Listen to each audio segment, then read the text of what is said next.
Hey mga ladies, mga gentlemen. So nandito ang inyong man behind the lens. And for today's video, tayo ay may nadiskubre na isang newly opened cafe here in Tagaytay. And take note, medyo entertaining na naman ang approach nito.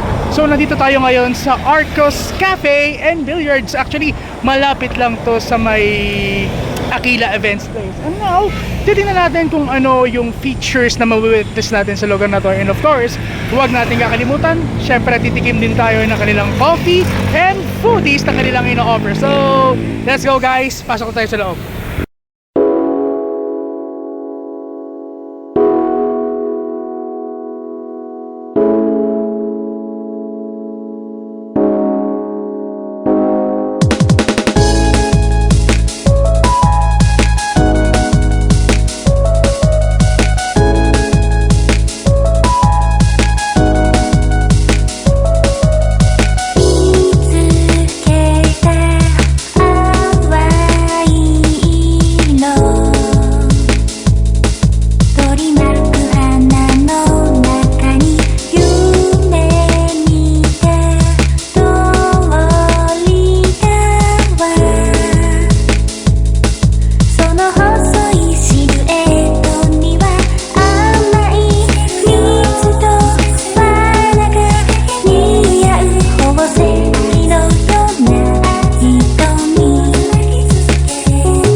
Order ako ng coffee crumble. One coffee crumble. So, order na rin ako ng chicken wings. With rice sana. Even though alam ko. Yung rice. Isang ube cheesy. One ube. So,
Mga ladies, mga gentlemen, so katatapos lang nating mag-lunch dito sa Arcos Cafe and Billiard. So ngayon, simulan na natin reviewin yung mga nasaksihan natin dito sa coffee shop na to. Unahin natin the place itself. So, for me, when it comes to the exterior, simple siyang tingnan sa labas. Pero, pag pinasok mo yung loob ng shop, doon ka ma-amaze dun sa entirety ng kanilang interior design. So, when it comes to their dining area, I felt comfy, at peace, and nakaka-relax. At saka some of the spots here inside the cafe are definitely Instagrammable. And ito pa isa. So, aside from the dining area and some of the alfresco parts of the cafe, ito pa yung isa. So, kung naaalala nyo, nag-vlog tayo sa 8 Cups Gaming Lounge sa Imus nung nakaraan. And we saw the very same vibe that we have here. Mas malawak nga lang. So, yes, meron dito billiard hall, and take note, meron pa silang VIP area na kung saan pwede kang mag-videoke, mag-hangout with your friends, and take note, pwede rin kayong maglaro ng PS5.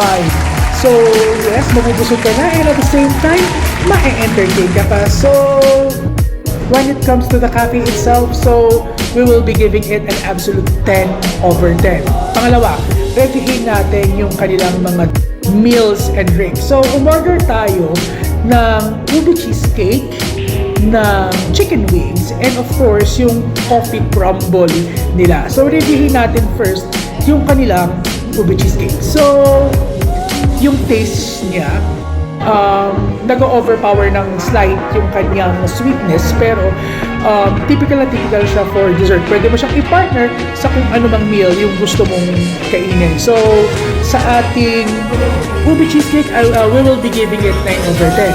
Pangalawa, dun sa kanilang chicken wings. And take note, nagdagdag tayo ng Java rice para makompleto yung lunch. So, ito yung kagandahan dun sa chicken wings.